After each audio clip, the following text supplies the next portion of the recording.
मंडी बहाउद्दीन से खबर शामिल करते हैं। राजी मॉडल स्कूल मंडी बहाउद्दीन की सालाना तकरीब का इनेकाद नए कैंपस में किया गया। नए कैंपस का इफ्तिताह साहबजादा पीर सैयद एजाज शाह साहब ने अपने दस्ते मुबारक और डॉक्टर ताहा ने किया।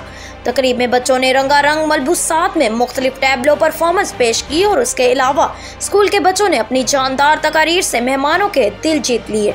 सालाना तकरीब का आगाज तिलावत कुरान मजीद और नात रसूल मकबूल से किया गया। तकरीब के मेहमान खसूसी वसीम अफजल चंद, सैयद एजाज शाह, मुजफ्फर शाह, डॉक्टर राना लियाकत, सैयद मुदस्सर हसन बुखारी और इलाका मोअज़्ज़िज़ीन थे, जिसके बाद सालाना तकरीब का आगाज किया गया। तकरीब में कंपेयरिंग के फराइज डॉक्टर ताहा ने सर अंजाम दिए। स्कूल के डायरेक्टर अकबर अवान ने शुरा से खिताब करते हुए उनका शुक्रिया अदा किया और बच्चों की कामयाबी पर मुबारकबाद पेश की। तकरीब में वसीम अफजल चंद ने बच्चियों की तालीम पर जोर देने की तलकीन की, जबकि सैयद मुदस्सर हसन बुखारी, नायब सदर पंजाब टीचर्स यूनियन ने बच्चों के किरदार साजी पर खसूसी तवज्जो देने का कहा। राजा मंसूर अहमद, ब्यूरो रिपोर्ट, मंडी बहाउद्दीन।